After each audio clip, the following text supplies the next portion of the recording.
It's a summer night in Ohio, 1987.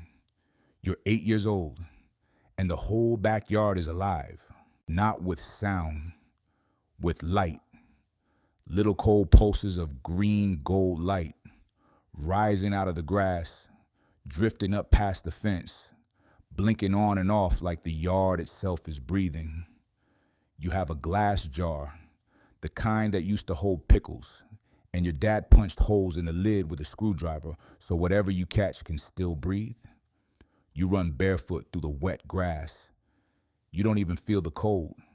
You just run and grab and laugh. And the whole summer night smells like cut grass and possibility. That memory is real. It happened. For millions of Americans who grew up east of the Rockies, that night in the backyard with the jar that was childhood. But last summer, you walked outside. Maybe you were just taking out the trash. Maybe you sat on the porch with a glass of something cold, and you looked out at the yard, and something felt wrong. It took a moment to name it. The yard was dark. Not completely dark, but darker than it used to be. The blinking was there, but scattered, thin, like a sentence with most of the words missing. You counted maybe 6, maybe 8 flashes where you once would have lost count entirely. You weren't imagining it. The fireflies are disappearing from American backyards. Not slowly, not gradually, in some abstract way that only scientists notice. Noticeably, measurably, in your lifetime, in your yard. And the reasons behind that disappearance will surprise you, because the biggest threat to these creatures isn't some distant industrial catastrophe. It's 3 things, ordinary things, things happening right now in neighborhoods exactly like yours. But here's what makes this story different from every other species in decline story you've ever heard. Inside the body of a firefly, inside that soft abdomen that pulses with cold light on a summer night, there is a biochemical secret, a molecule so unexpected, so perfectly engineered by evolution, that when researchers finally understood how it worked, it didn't just change what we knew about insects, it changed medicine. And that one biochemical secret inside that tiny blinking body, a discovery so unexpected it changed modern medicine forever. We'll get there, but not yet. First, let's talk about what a firefly actually is, because I promise you it is not what you think.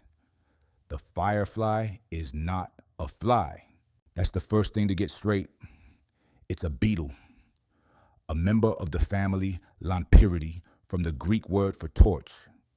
There are more than 2,000 species of firefly on Earth.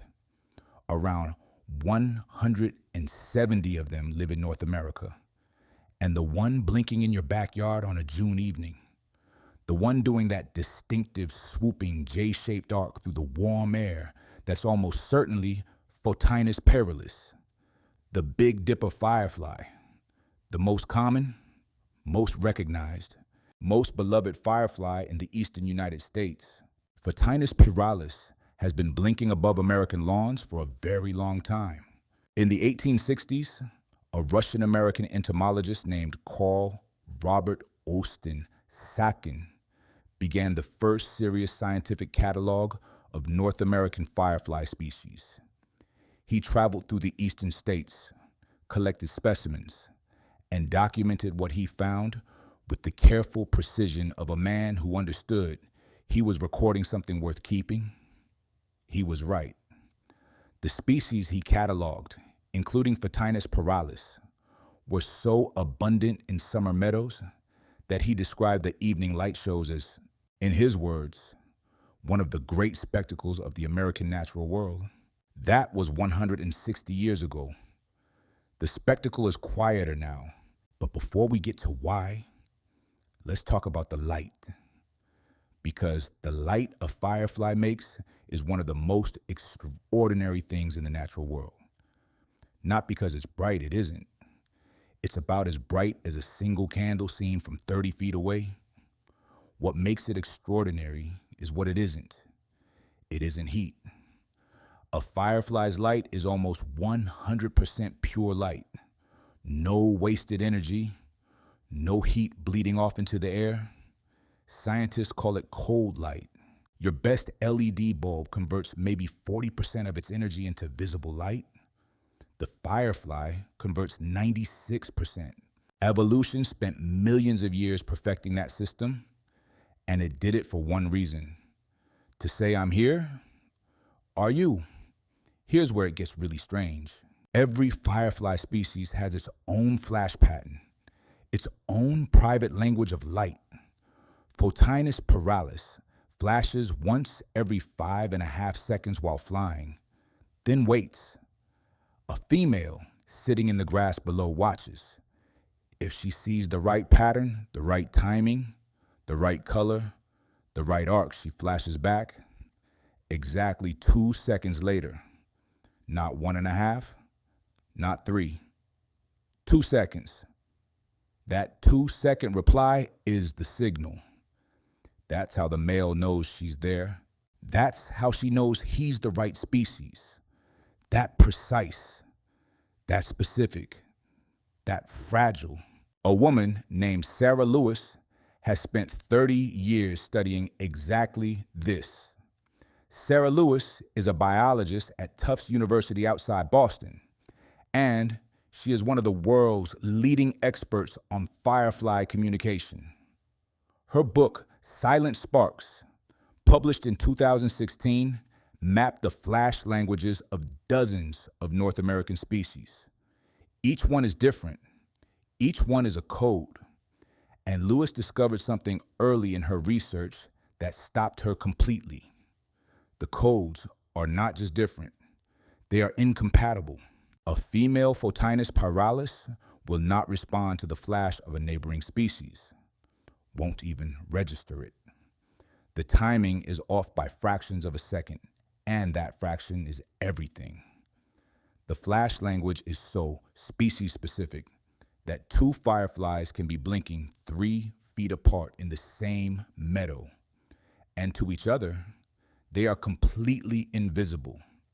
That's not just interesting, that's a warning, because it means the entire reproductive future of a firefly depends on one thing: the ability to see that flash clearly against a dark background. If the background isn't dark, if there's light coming from somewhere else, the signal disappears into the noise. The female can't find the male. The male never gets a reply. And that summer, that entire generation simply doesn't happen. But before we get to what's drowning out the signal, I need to tell you something about this animal that almost nobody knows. What you see on a summer night, the blinking, the flying, the brief and beautiful light show above your lawn, that is maybe 5% of a firefly's life. The other 95% happens underground. After a female firefly mates, she lays her eggs in moist soil or leaf litter at the edge of your yard. Those eggs hatch into larvae, small, segmented, almost alien-looking creatures that live in the dark beneath the surface. They are not passive, they are hunters. They track down snails, slugs, and earthworms, inject them with digestive fluid, and consume them where they lie. They are patient and efficient and completely invisible to you, and they stay that way for 1 year, sometimes 2. The larva that becomes the firefly you see flashing on a July evening spent the entire previous summer, the entire fall, the entire winter, and the entire following spring underground, in your yard, in the soil beneath your feet, living, hunting, growing in the dark, waiting for a single summer it will never see coming. This is where the grief enters the story. Because that larva, living its long, invisible life beneath your grass, is almost impossibly vulnerable. It needs moist ground. It needs leaf litter. It needs the slow, rich ecosystem that builds up under fallen leaves and undisturbed earth. It needs, more than almost anything else, to not be poisoned. And in yards across America, it is being poisoned. The firefly you remember from childhood never made it to the surface. It died underground, in the dark, before its first summer night, before its first flash, before it had any chance at all, and you never knew it was there. So here's what we know so far. The firefly is a beetle with a flash language so precise that a fraction of a second's difference makes two species invisible to each other. It spends almost its entire life underground, vulnerable to everything. And it is disappearing not from some distant wilderness, but from your yard, your neighborhood, the summer nights your kids are growing up in right now. We're about to get into exactly why. 3 specific reasons, each one more fixable than you'd expect. If this is the kind of story you want more of, make sure you're subscribed. And stay with me because the science behind this little insect is about to get genuinely surprising. In 2020, a doctoral researcher at Harvard University named Avalon Owens set up an experiment in a Massachusetts meadow.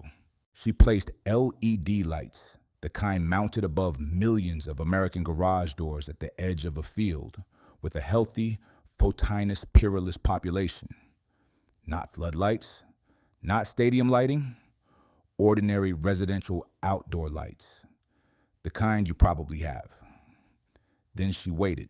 The male fireflies rose from the grass at dusk the way they always do. They began their J-shaped arcs through the warm air. They flashed, and the females in the grass below bathed in the soft glow of those ordinary LED lights, went silent. Not one reply. The males kept flashing, kept flying, kept sending their signal into the night, and the females, who could see the artificial light perfectly well, simply could not distinguish the male's flashes from the background glow. The language was drowned out. The conversation was over. Every male in that field flew his entire mating flight and received no answer. That was one night in the wild. That's one entire generation. Light pollution is the first killer, and it is everywhere. According to the International Dark Sky Association, 80% of Americans now live under skies so bright they cannot see the Milky Way. Outdoor lighting across the country has increased by 6% every single year for the past several decades. Your neighborhood is almost certainly brighter tonight than it was when you were a child, running barefoot through the grass. And every porch light, every motion sensor, every decorative string light left burning past 10 o'clock is broadcasting noise directly into the one communication channel fireflies depend on to survive.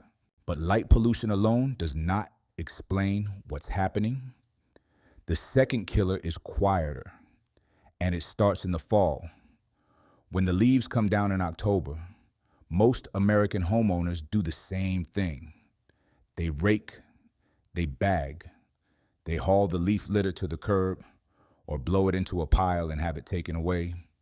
Clean yard, tidy yard. The way a yard is supposed to look. But under those leaves in the moist, dark, slowly decomposing layer between the surface and the soil, that is exactly where firefly larvae live. That is their habitat. That is the world they need to survive a winter underground and emerge the following summer as the adults you remember. When you remove the leaf litter, you remove the larvae with it. Not intentionally, not knowingly, you're just cleaning your yard. But the firefly generation that would have blinked above your lawn next July is gone, raked up, and carried away in October, before it ever had a chance. Pay attention to this. Habitat loss for fireflies doesn't look like a clear-cut forest or drained wetland. It looks like a clean American lawn.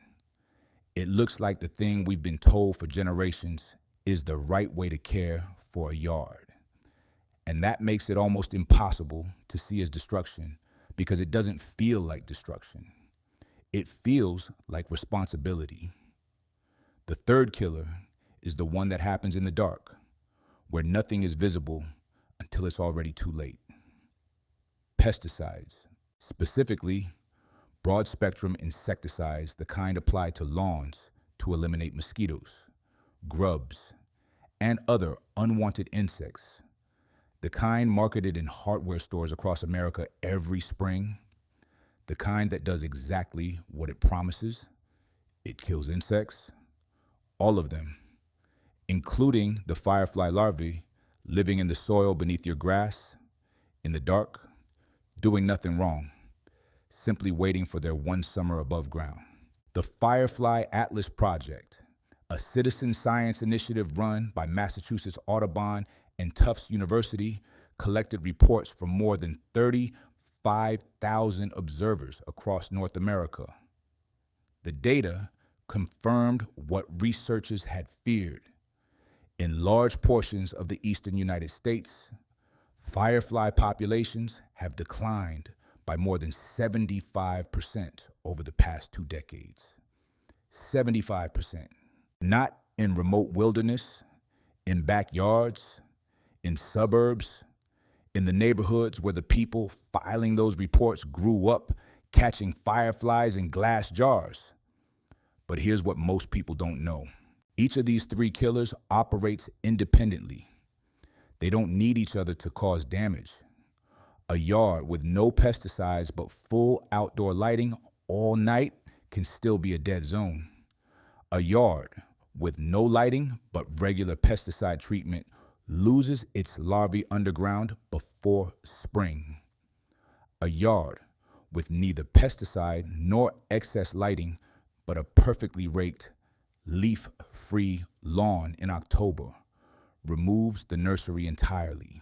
You could be doing just one of these 3 things, just one, and still be the reason your yard has gone quiet.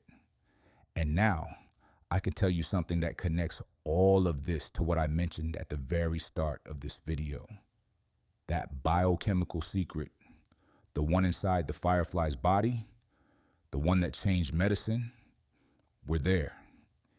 In 1947, a biochemist named William McElroy was working in his laboratory at Johns Hopkins University in Baltimore.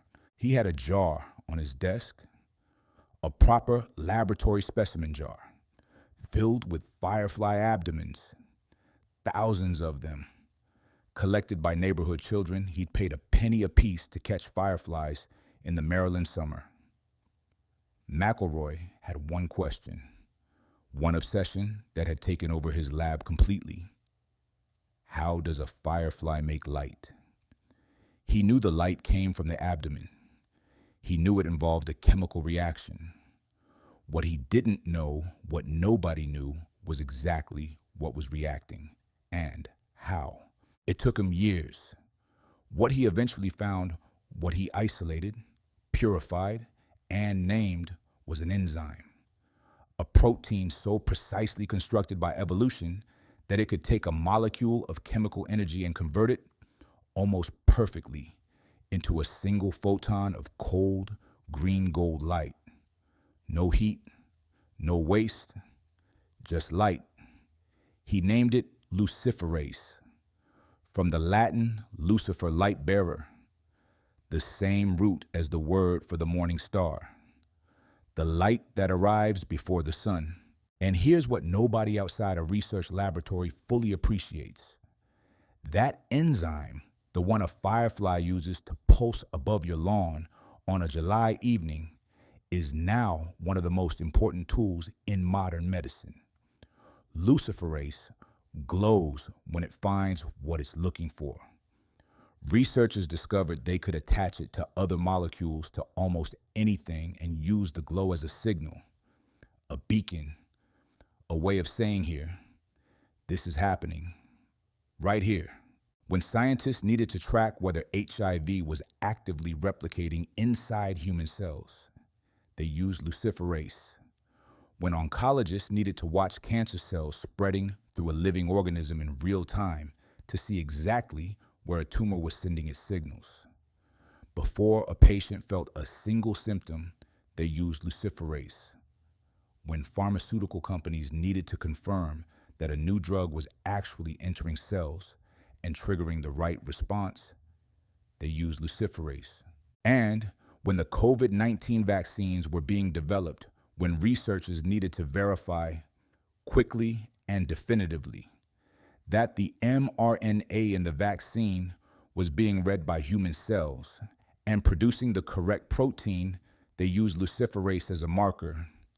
The light that blinked in your backyard on a summer night when you were 8 years old, that light is in the laboratory right now, tracking cancer, watching viruses, helping build the medicines that protected your family. This isn't a metaphor. It's biochemistry. The cold light of a firefly, refined over 130 million years of evolution, turned out to be exactly the tool that modern medicine needed most. And we are losing the animal that carries it. Now hold on, because this is where the story turns. 3 years ago, a family in Knoxville, Tennessee made 3 changes to their yard. They turned off their back porch light at 10 o'clock every night from June through August. They ended the lawn pesticide service they'd used for 11 years. And in October, instead of raking the leaves along the back fence, they left them, just left them. A quiet, undisturbed layer of leaf litter through the winter. The following summer, they counted fireflies for the first time in years. The summer after that, they lost count. It's not complicated. It's not expensive. It's not something only scientists or governments or major conservation organizations can do. It's 3 things, 3 changes. And one of them you can do tonight. The moment this video ends, by simply not turning on a light. Turn off outdoor lights between 10 at night and midnight, June through August. That's the peak mating window. That's when the flash conversation happens. Give them the dark they need to find each other. Leave leaf litter at the edges of your yard through the winter.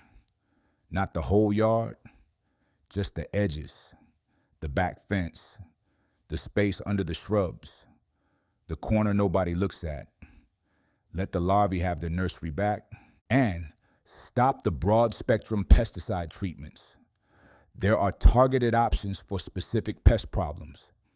The blanket treatments kill everything, including the generation of fireflies living an inch below the surface.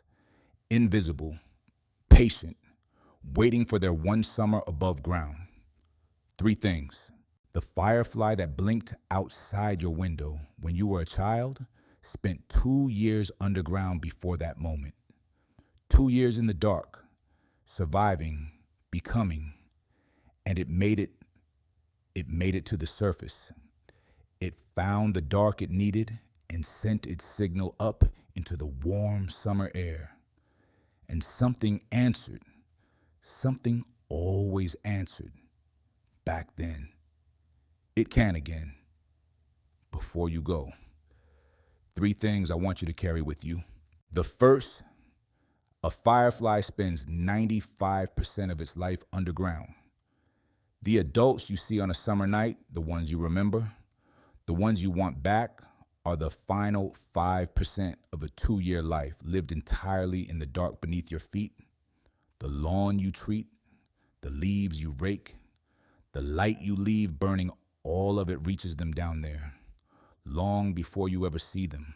The second, the light in that firefly's abdomen, the cold green gold pulse you chased across a summer lawn when you were a child, is the same light researchers are using right now to track cancer cells through a living body, to watch viruses replicate, to confirm that vaccines are working inside human cells.